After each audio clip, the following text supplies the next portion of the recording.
اختلاف ہے. ہمارا رابطہ تو میرے بھائیوں کمیونٹی کے ساتھ ہے جو مسجد میں ہے. ہمارا رابطہ تو وہ ہے جو رشتہ داریوں میں ہے.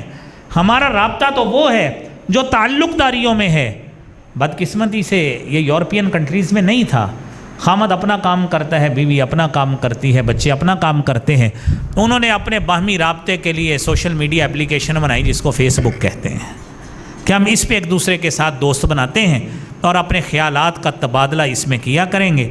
بدقسمتی سے ہمارے مسلمان اس خاندانی نظام کا بیڑا غرق کرنے میں جو شریعت نے ان کو دیا تھا وہ سب سے پہلے اس میں ثابت ہوئے ہیں.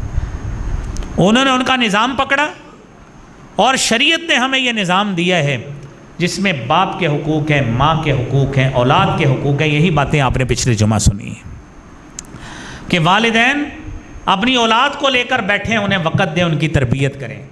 انہوں نے یہ ساری چیزیں ختم کر کے اپنے لیے آن لائن محبت کے ذریعے، آن لائن دوستی کے ذریعے بنائے.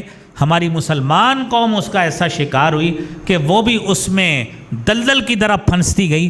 باپ اپنا موبائل لے کے بیٹھا ہے، ماں اپنا لے کے بیٹھی ہے، بچے اپنا لے کے بیٹھے ہیں. کسی کو کچھ پتہ نہیں ہے کہ کس کو کیا مسئلہ ہے، کیا حقیقت ہے، گھر میں کیا چل رہا ہے، کوئی پتہ نہیں.